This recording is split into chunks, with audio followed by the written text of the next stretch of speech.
Hello student, आपण general सायन्सचा chapter number 4 बघतोय बरोबर. मागील व्हिडिओमध्ये आपण current electricity, potential difference, electrostatic potential, electric cell आणि ड्राय सेल याविषयी माहिती बघितली आणि तुम्ही नोट्सही कंप्लीट केल्या असतील. ओके, आपला पुढचा टॉपिक आहे लीड ॲसिड सेल म्हणजेच लेड आम्ल विद्युत घट. जसं की आकृतीत दाखवलं आहे बघा. Figure 4.3 depict the design of a lead acid cell. Let us examine its principle. बघा, आकृती 4.मध्ये जसं दाखवलं आहे तसं स्ट्रक्चर रचना या लीड ॲसिड सेलची असते. त्याचं प्रिन्सिपल काय आहे, तत्त्व काय आहे बघूया. This type of cell can be recharged after getting electrically discharged. बघा, इलेक्ट्रिकली डिस्चार्ज जेव्हा हे सेल होतात पुन्हा आपल्याला ते रिचार्ज करता येतात. Okay, the lead acid cell contains a lead electrode and a lead oxide electrode and both are dipped in dilute sulphuric acid. PbO2 carries a positive charge. बघा, lead acid सेलमध्ये Pb म्हणजे शिशाचं म्हणजेच Pbचा एक electrode आणि laid ऑक्साईडचा PbO2चा दुसरा electrode असतो. हे Pb आणि हे PbO2 असे दोन इलेक्ट्रोड असतात आणि ते H2SO4 म्हणजेच सल्फ्युरिक आम्लात बुडवलेले असतात. इथं डायग्रॅममध्ये आकृतीत नीट बघा, इलेक्ट्रोड आहेत Pb आणि PbO2 जे H2SO4 सल्फ्युरिक आम्लामध्ये बुडवलेले आहेत. त्यानंतर काय होतं, PbO2 या इलेक्ट्रोडवर पॉझिटिव्ह चार्ज होतो. या रेड इलेक्ट्रोडवर पॉझिटिव्ह चार्ज तयार होतो तर Pbवरती निगेटिव्ह चार्ज तयार होतो. दोन्हींमधील पोटेन्शियल डिफरन्स विभवांतर 2 व्होल्ट असतं. इथं बघा दिसतंय आपल्याला डायग्रॅममध्ये. The potential difference between these two is nearly 2 volt because of the chemical reaction between the substances in the cell. Electrical charge is produced on both the electrodes and electric current flows through the lead in the circuit. बघा, सेलमधील substance आहेत, पदार्थ आहेत, त्यामध्ये chemical reaction होते, रासायनिक अभिक्रिया होते. दोन्ही इलेक्ट्रोड्सवर इलेक्ट्रिक चार्ज तयार होतो आणि इलेक्ट्रिक करंट फ्लो व्हायला सुरुवात होते. आपण सुरुवातीला पाहिलं आहे की जेव्हा आपण एखादा ड्राय सेल जोडतो तेव्हा करंट व्हायला सुरुवात होते आणि लाईट किंवा बल्ब ग्लो होतो म्हणजे लागतो. सेम तसंच याच्यामध्ये आहे. Okay, this kind of electric cells have a capacity to deliver large current. Hence lead acid cells are used in cars, trucks, motorcycles and uninterrupted power supplies means UPS. बघा, आता अशा प्रकारचे जे सेल असतात त्यांच्यामध्ये मोठा इलेक्ट्रिक करंट पोहोचवण्याची क्षमता असते. त्यामुळं काय होतं तर त्यांचा वापर मोठ्या मोठ्या यंत्रांमध्ये होतो. मोटारी, ट्रक, मोटारसायकल तसेच मोठमोठे इलेक्ट्रिक करंट देणारी यंत्रे आहेत. इन्व्हर्टर, गाड्यांमध्ये असणाऱ्या बॅटऱ्या यांमध्येही अशा प्रकारचा लीड ॲसिड सेल वापरला जातो. आता आपण पाहणार आहोत निकेल कॅडमियम सेल.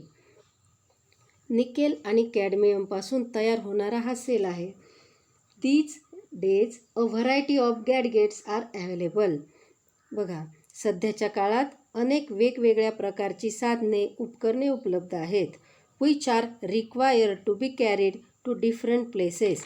ती आपल्याला इकडून तिकडे न्यावी लागतात. Such gadgets use nickel cadmium cells. मग अशा साधनांमध्ये या निकेल कॅडमियम सेलचा वापर होतो. The cells deliver 1.2 volt potential difference and are rechargeable. बघा, हे जे सेल आहेत यामधील पोटेन्शियल डिफरन्स आहे 1.2 व्होल्टचा. येतं आहे लक्षात. आणि हे सेल आपल्याला पुन्हा रिचार्जही करता येतात. ओके, पुढं बघू. आता आपण पाहणार आहोत electric circuit. When a cell holder an electric bulb and a plug key are connected by connecting wires as shown in figure 4.4b, and a dry cell is fitted in the holder figure 4.4a. Then the bulb lights up by closing the plug key. बघा, figure 4.4a मध्ये दाखवल्याप्रमाणे sale holder म्हणजे जे sale धरून ठेवतं, इथं दिसतंय बघा, हे सेल होल्डर आहे. यात आपण सेल ठेवतो. तुम्ही पाहिले असेलही कदाचित बघा. आणि फिगर 4.4b मध्ये एक बल्ब आहे, एक सेल आहे आणि एक प्लग की आहे, बटन आपण त्याला म्हणतो. आणि काही वायर्सही आहेत. जेव्हा आपण एखादा ड्राय सेल जोडतो आणि प्लग की म्हणजे बटन इथं फिगरमध्ये ओपन दिसते, नीट बघा, ती आपण कनेक्ट केली, जोडली, लगेच काय होणार आहे, इलेक्ट्रिक करंट परिपथ पूर्ण होतो आणि थोडक्यातच करंट व्हायला लागतो. आणि करंट व्हायला लागला की बल्ब ग्लो होतो, म्हणजे तो लागतो. बरोबर, आलं लक्षात. पण जर आपण ही प्लग की इथून काढून टाकली, अशी ओपन झाली, तर करंट वाहणार नाही, तो थांबेल. बरोबर. आणि असे झाले तर हा बल्ब ग्लो करणार नाही, म्हणजे लागणार नाही. Positive terminal and negative terminal of the cell, plug key, electric bulb आणि वायर्स एवढ्या साधनांचा वापर करून आपण सर्किट कसं असतं ते पाहिलं आहे. याला म्हणूयात सिंपल इलेक्ट्रिक सर्किट, एक साधा विद्युत परिपथ. This type of connection of electrical components is called an electric circuit. A circuit is shown in figure 4.4b and the cell is shown by the symbol. आता दिसतंय आपल्याला, अशा प्रकारच्या जोडणीला इलेक्ट्रिक सर्किट म्हणतात. त्यात electric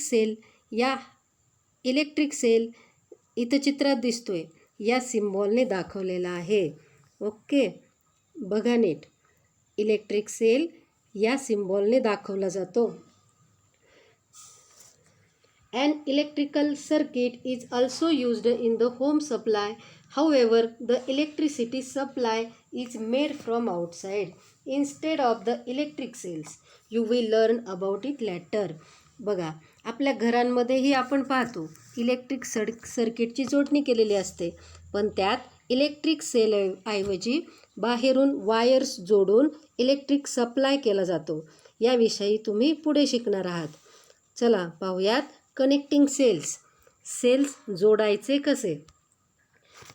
you must have seen more than one electric cells connected in an electrical circuit as figure 4.5a.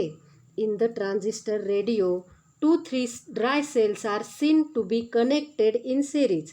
The purpose of doing this is to obtain more potential difference than that of a single cell. बघा काय होतं, तर electric सर्किटमध्ये एकापेक्षा अधिक sale आपण जोडतो. तुम्ही पाहिलंही असेल, ट्रान्झिस्टरच्या रेडिओमध्ये 2-3 सेल जोडलेले असतात. याचा उद्देश काय असतो, तर जास्त पोटेन्शियल डिफरन्स मिळवणे. एका सेलने जर आपल्याला 1.5 व्होल्ट एवढा पोटेन्शियल डिफरन्स मिळत असेल, तर आपण त्याबरोबर अजून 2 सेल लावले तर पोटेन्शियल डिफरन्स वाढणार आहे. बरोबर, जास्त पोटेन्शियल डिफरन्स तुम्हाला जास्त इलेक्ट्रिक करंट देईल. बघा, therefore it is possible to obtain higher current if the cells are connected as seen in figure 4.5b. The connection of cells is known as a battery of cells. बघा, figure 4.5b मध्ये दाखवल्याप्रमाणे सगळे electric cells आपण जोडले तर त्याला आपण battery of sale म्हणू. एक बॅटरीच आपण तयार केली मोठी. बरोबर. In this series connection, the positive terminal of one cell is connected to the negative terminal of the second cell, and the positive terminal of the second cell is connected to the negative terminal of the third one. Therefore, if each cell has a potential difference of 1 volt, the total potential difference of 3 cells will be 3 volt. बघा, या 2 figures आहेत. यात दाखवल्याप्रमाणे आपण एकमेकांना electric सर्किटने हे sale जोडलेत, बरोबर. पहिल्या फिगरमध्ये बघा, आपण 2 सेल जोडलेत, त्यात फ्लो ऑफ इलेक्ट्रॉन्सही दाखवलेत. नीट लक्ष द्या. एखाद्या बॅटरीमध्ये, रेडिओमध्ये जसे आपण सेल जोडतो, त्याची जशी जोडणी करतो तसे हे 2 सेल जोडलेले आहेत. आपण या चित्रात पाहू शकतो. तेच फिगर बीमध्ये बघा काय झालं आहे. हे सेल पहिल्या सेलच्या पॉझिटिव्ह दुसऱ्या सेलच्या निगेटिव्हला जोडला आहे, दुसऱ्या सेलचा पॉझिटिव्ह तिसऱ्या सेलच्या निगेटिव्हला जोडला आहे आणि तिसऱ्या सेलचा पॉझिटिव्ह चौथ्या सेलच्या निगेटिव्हला जोडला आहे आणि शेवटी चौथ्या सेलचा पॉझिटिव्ह पॉईंट पुढे कॅरी करतोय, बरोबर. जर प्रत्येक इलेक्ट्रिक सेलचं पोटेन्शियल डिफरन्स 1 व्होल्ट असेल तर टोटल पोटेन्शियल ऑफ 3 सेल्स किती होईल, बरोबर 3 व्होल्ट होईल. आता पुढचा टॉपिक आहे magnetic effect of electric current, म्हणजे धारा विद्युतचे चुंबकीय परिणाम.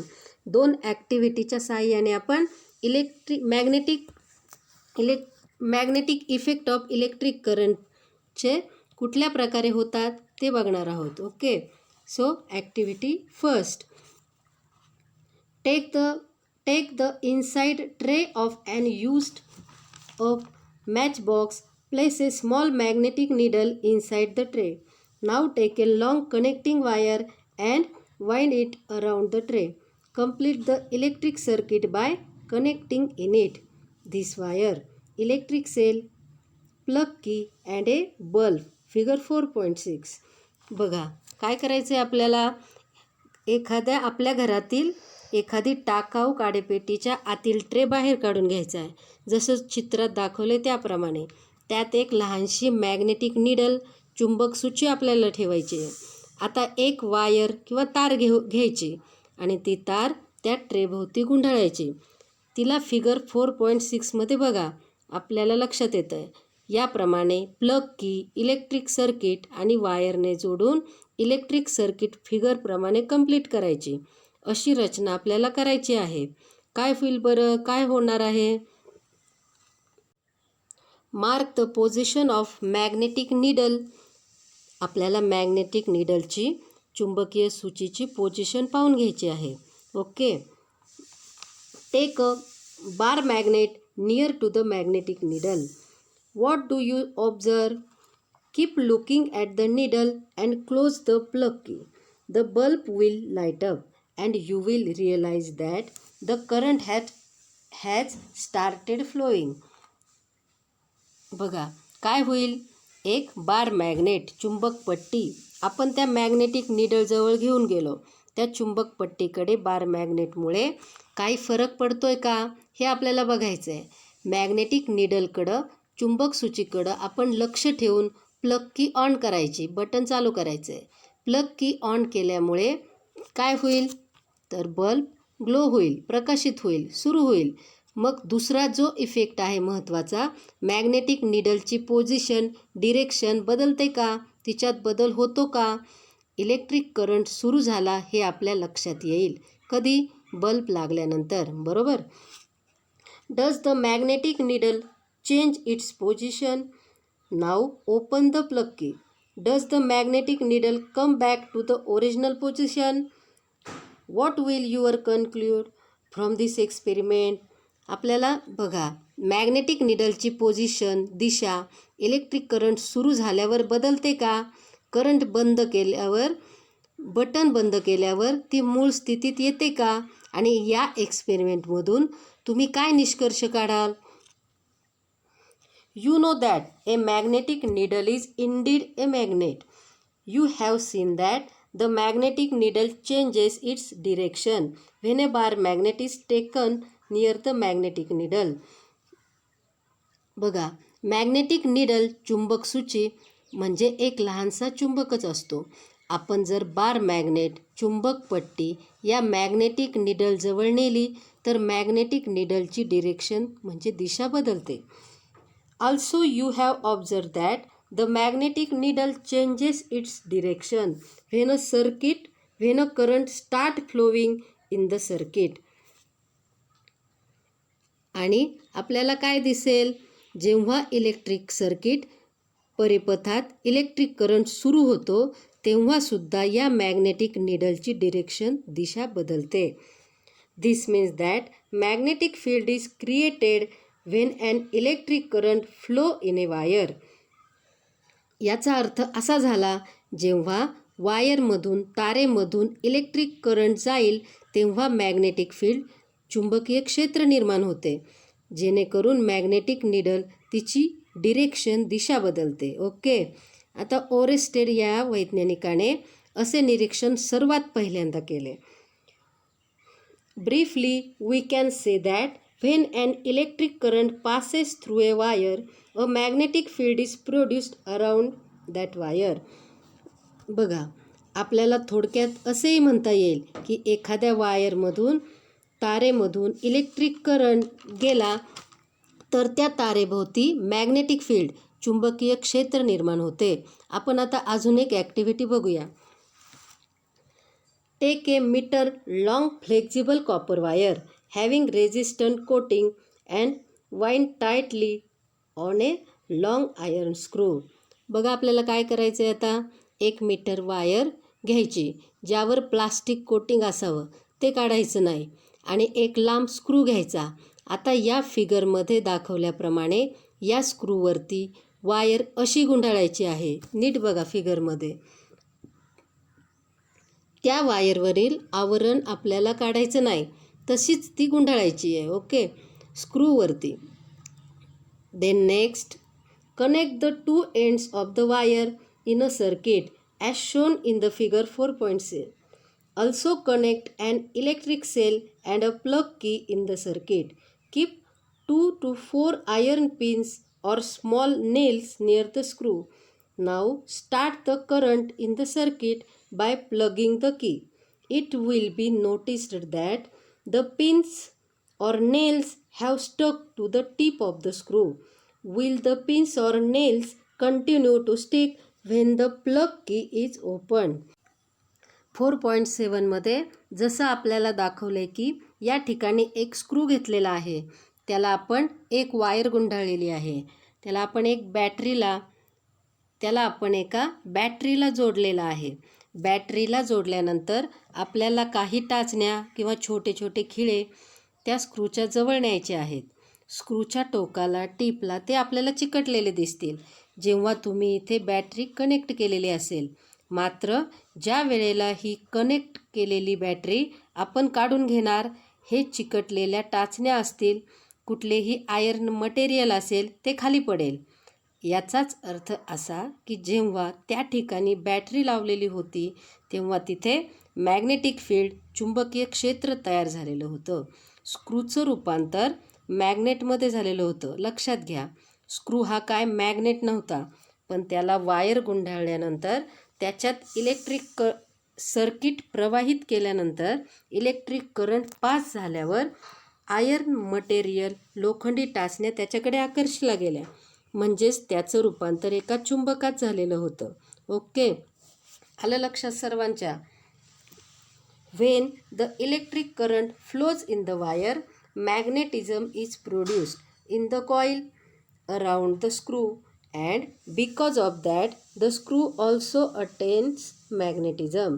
As soon as the current is stopped, this magnetism vanishes. The system of coil and the screw is called an electromagnet. You have seen various uses of electromagnet in the 6th standard. Electromagnets are used to produce strong magnetic field useful in scientific research. बघा, तारेतून वायरमधून electric current वाहतो. स्क्रूभोवती तारेच्या त्या कॉइलमध्ये magnetism, चुंबकत्व निर्माण होतं. त्यामुळे स्क्रूला सुद्धा मॅग्नेटिझम प्राप्त होतं. त्याला मॅग्नेटिझम प्राप्त झाल्यानंतर नेल्स म्हणजेच खिळे त्याच्याकडे ओढले जातात, आकर्षिले जातात. पण जेव्हा आपण इलेक्ट्रिक करंट स्टॉप करतो त्यातलं ते मॅग्नेटिझम नाहीसं होतं, व्हॅनिश होतं. याच कॉइलच्या आणि स्क्रूच्या सिस्टीमला इलेक्ट्रोमॅग्नेट म्हणतात. आता या इलेक्ट्रोमॅग्नेटचे वेगवेगळे युजेस आहेत, उपयोग आहेत, ते तुम्ही इयत्ता 6वीमध्ये शिकला आहात. याच इलेक्ट्रोमॅग्नेटचे यूज सायंटिफिक रिसर्चमध्ये विज्ञान संशोधनात स्ट्रॉंग मॅग्नेटिक फील्ड तयार करण्यासाठी केला जातो. ओके, आता आपण आपला चॅप्टरचा लास्ट पॉईंट पाहूयात, electric bell.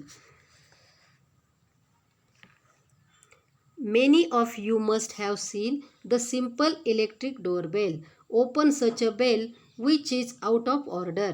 Figure 4.8 depicts a bell with its outer cover removed. We see that there is an electromagnet inside. Let us understand the working of the bell. बघा, दारावरची इलेक्ट्रिक बेल तुम्ही सर्वांनी पाहिलेली असेल, कुठे ना कुठं आपण ती पाहतो. फिगर 4.8मध्ये दाखवल्याप्रमाणे तिचं वरचं आवरण काढलं आहे. तिच्या आत काय दिसतंय बघा, आतमध्ये आपल्याला इलेक्ट्रोमॅग्नेट आहे हे स्पष्ट दिसतंय. A copper wire is wound around an iron piece. This coil acts as an electromagnet.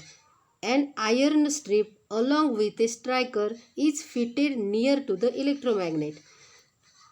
A contact screw is in touch with the strip.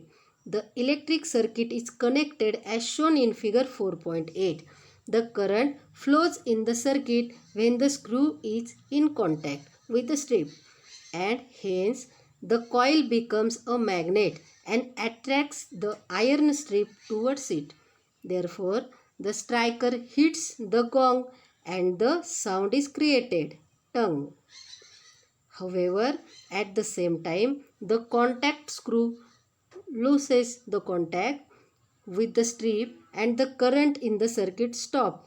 In this situation, the electromagnet loses its magnetism and the iron strip moves back and comes in the contact with the contact screw. The electric current is then immediately restored, and again the striker hits the gong by the above process. This action repeats itself and the bell rings. बघा, सुरुवातीला आपण working of bell बघूयात, कार्य बघूया. एक copper wire एक iron लोखंडी तुकड्यावर गुंडाळलेली असते. इथं फिगरमध्ये आपल्याला दिसते. ही कॉईल इलेक्ट्रोमॅग्नेटचे कार्य करते. देन अन आयर्न स्ट्रीप, एक लोखंडी पट्टी स्ट्रायकरसह इथं इलेक्ट्रोमॅग्नेटजवळ बसवलेली असते. आता काय होतं बघा, बेल कशी वाजते, जेव्हा प्लग की ऑन केली जाते. या सर्किटमधून इलेक्ट्रिक करंट वाहायला सुरुवात होते.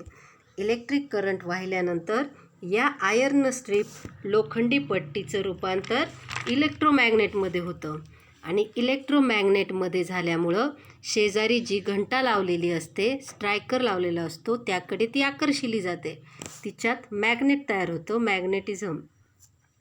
बघा, मॅग्नेटिझम काय करतं, त्या स्ट्रीपला पट्टीला खेचून घेतं आणि मग खेचल्यामुळे स्ट्रायकर बेलवर आदळतो आणि एक साऊंड प्रोड्यूस होतो, टंग असा, डोरबेलचा.